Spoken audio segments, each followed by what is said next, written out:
আলহামদুলিল্লাহ ওয়াহদা ওয়াসসালাতু ওয়াসসালামু আলা মান লা নাবিয়্যা বা'দা।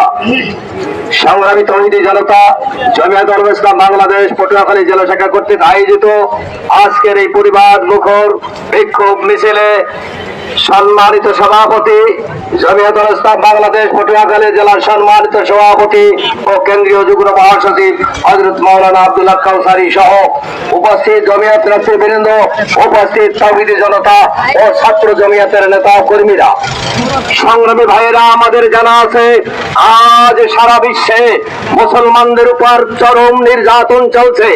আমেরিকা, ইসরায়েল, ইরান, লেবাননের উপর হামলা চালাচ্ছে। আর নরখাদক মোদি এবং সুমিত্ররা ভারতের মুসলমানদের উপর নির্মম নির্যাতন চালিয়ে যাচ্ছে। কেবল ঠিক না, মুসলমানদের বাড়িঘর ঘুরিয়ে দেওয়া হয়েছে, মুসলমানদের মা বোনদের ইজ্জত লুণ্ঠন করা হচ্ছে।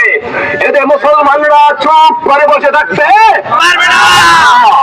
আমরা মোদী সরকারকে জানিয়ে দিতে চাই, ভারত আমাদের পূর্বপুরুষরা ব্রিটিশ থেকে উদ্ধার করেছে।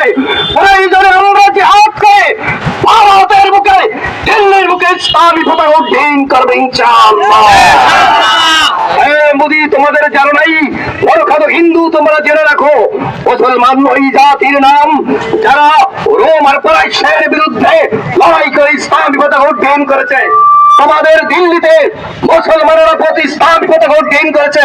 সেদিন বেশি দূরে নয়, এই উপমহাদেশের মুসলমানরা দিল্লিতে আবার নরেন্দ্র মোদী নরখাদকদেরকে উৎখাত করে ইসলামী পতাকা উড্ডীন করবে ইনশাআল্লাহ। আমরা বাংলাদেশের সরকারকে জানিয়ে দিতে চাই, আমেরিকার সাথে অন্তর্বর্তী সরকার যে অবৈধ এবং গোপন চুক্তি করেছে, রাষ্ট্রের বিরুদ্ধে যে ষড়যন্ত্র করেছে, সেই সকল চুক্তি, গোপন চুক্তি বাতিল করতে হবে। ইসরায়েল রাস্তারা বাংলাদেশে থাকতে পারবে না।